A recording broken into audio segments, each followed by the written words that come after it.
వికారాబాద్ జిల్లాలో అత్యంత దారుణమైన ఘటన చోటు చేసుకుంది. ఒకే కుటుంబానికి చెందిన ముగ్గురు సభ్యులను దారుణంగా హత్య చేశాడు ఓ కిరాతకుడు.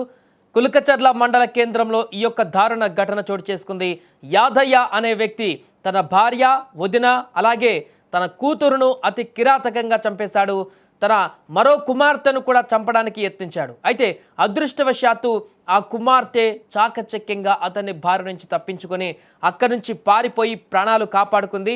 కానీ తీవ్ర గాయాలు కావడంతో ఆసుపత్రిలో చికిత్స పొందుతుంది. అయితే ముగ్గురిని హత్య చేసిన తర్వాత తాను చేసిన పనికి పశ్చాత్తాపమో లేక భయమో తెలియదు, కానీ యాదయ్య కూడా ఆత్మహత్య చేసుకున్నాడు. దీంతో ఒకే కుటుంబంలో ఏకంగా నలుగురు మరణించారు. 4 మరణాలు సంభవించాయి. సమాచారం అందుకున్న పోలీసులు వెంటనే ఘటనా స్థలానికి చేరుకున్నారు.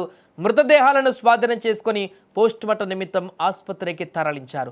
రోజువారీ కూలీగా పనిచేసే యాదయ్య భార్య అలువేలు పైన నిత్యం అనుమానం వ్యక్తం చేస్తూ నిందితుడు యాదయ్య గొడవ పడేవాడని అక్కడ స్థానికులు చెబుతున్నారు. ఈ క్రమంలోనే ఈరోజు కూడా తెల్లవారుజామున మరోమారు గొడవ పడగా ఇద్దరిని రాజీ చేసేందుకు వచ్చినటువంటి తన వదిన హన్నమ్మతో సహా భార్య, పిల్లలపైన యాదయ్య కొడవలితో దాడి చేసి చంపేసినట్టుగా తెలుస్తుంది.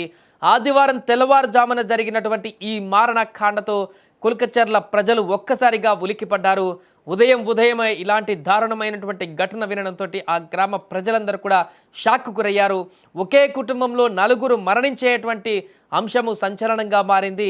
ఇంకొక కుమార్తె, రెండో కుమార్తెను కూడా చంపడానికి ప్రయత్నించాడు ఈ యొక్క దుర్మార్గుడు.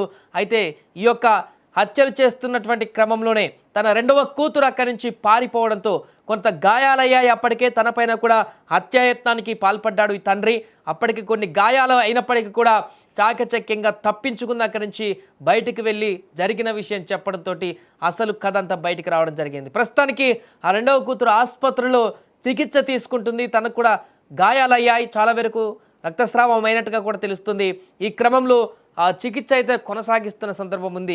ఇక ఇంట్లో పూర్తిగా శవాల దిబ్బగా మారిపోయింది. ముగ్గురిని హత్య చేసిన తర్వాత భార్యని, అదేవిధంగా తన కూతురుని, అదేవిధంగా వీరి మధ్య గొడవను రాజీ చేయడానికి వచ్చినటువంటి వదిన, ఆ వదినను కూడా అత్యంత దారుణంగా హత్య చేసినటువంటి పరిణామం ఇక్కడ సంచలనంగా మారింది.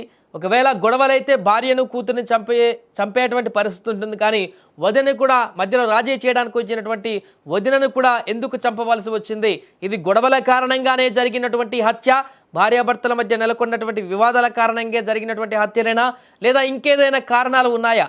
వదినను కూడా చంపడానికి గల కారణాలు వేరేదా ఉన్నాయా, లేకుంటే భార్యకు అడ్డుగా వచ్చిన కారణంగానే వదినను కూడా అక్కడికక్కడే క్షణికావేశంతో చంపేశాడా? ఏం జరిగిందనేటువంటి వివరాలు అయితే ఇంకా పూర్తి స్థాయిలో బయటికి రావాల్సిన అవసరం ఉంది. పోలీసులు దర్యాప్తు అయితే కొనసాగిస్తున్నారు. మిగిలిన రెండో కూతురు ఎక్కడైతే చికిత్స తీసుకుంటుందో ఆమె కొంత కోలుకున్న తర్వాత అసలు ఇంట్లో ఏం జరిగింది, తల్లి తండ్రికి ఉన్నటువంటి గొడవలు ఏ రకంగా ఉన్నాయి, చంపేటువంటి దారుణ స్థితి వరకు కూడా గొడవలు ఎందుకు వచ్చాయి, పూర్తి వివరాలు కూడా ఆ రెండో పాపను కూడా అడిగేటువంటి అవకాశం ఉంది. అలాగే ఆ తర్వాత నిందితుడు కూడా చనిపోయాడు కాబట్టి, ఆత్మహత్య చేసుకున్నాడు కాబట్టి, ఇక దీనికి సంబంధించిన పూర్తి వివరాలు కూడా, అంటే హత్యలకు కనుక నిందితుడు ఉంటే తనను పట్టుకొని వివరాలు సేకరించి విచారణ చేసి అసలు విషయాలు బయటకు పెట్టేటువంటి అవకాశం ఉండేది. కానీ ఇప్పుడు చంపేసినటువంటి నిందితుడు కూడా అక్కడ చనిపోయాడు కాబట్టి, ఆత్మహత్య చేసుకున్నాడు కాబట్టి, అసలు ఎందుకు చంపాల్సి వచ్చింది, ఎందుకు ఆత్మహత్య చేసుకున్నాడు, ఈ కోణంలో కూడా దర్యాప్తు చేసేటువంటి పరిణామం ఉంది. పోలీసులు దీనికి సంబంధించి అన్ని కోణాలు ఇప్పుడే స్థానికులను కూడా అడిగి ప్రాథమిక వివరాల ప్రకారం భార్యాభర్తలకు గొడవలు, మనస్పర్ధలు, అనుమానం భార్య పైన రకరకాల కారణాలు కొన్ని ప్రాథమికంగా బయటకు వచ్చాయి. కానీ ఈ కారణాల చేతనే ఇంతమందిని చంపేటువంటి పరిణామం చేస్తాడా నిందితుడు, లేదా ఇంకేమైనా వేరే కారణాలు ఉన్నాయా అనేటువంటి అన్వేషణ కూడా కొనసాగిస్తున్నారు. ఏదేమైనా కూడా వారి యొక్క బంధువులు కూడా ఈ యొక్క ఘటన తర్వాత తీవ్ర దిగ్భ్రాంతికి గురయ్యారు.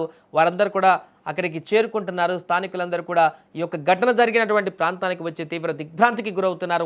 ఉదయమే ఇంత దారుణమైనటువంటి సంఘటన చూడాల్సి వచ్చింది ఏంటా అని చెప్పేసి వారు కూడా బాధను వ్యక్తం చేస్తున్నారు. ఒకే కుటుంబానికి చెందిన ఇంతమంది ఎట్ ఏ టైం చనిపోవడం అయితే అక్కడ తీవ్ర విషాద ఛాయలనైతే అలుముకునేలా చేసింది.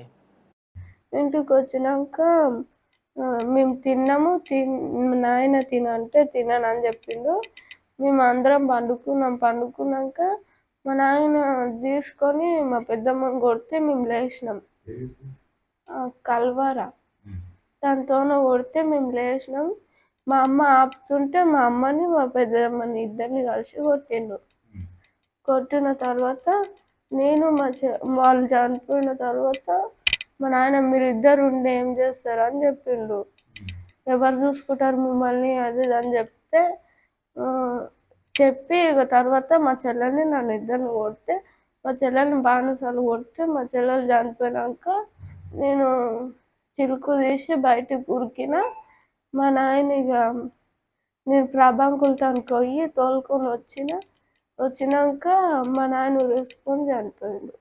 తెల్లవారుజామున కులక్చెర్లలో ఒక 100 కాల్ రావడం జరిగింది.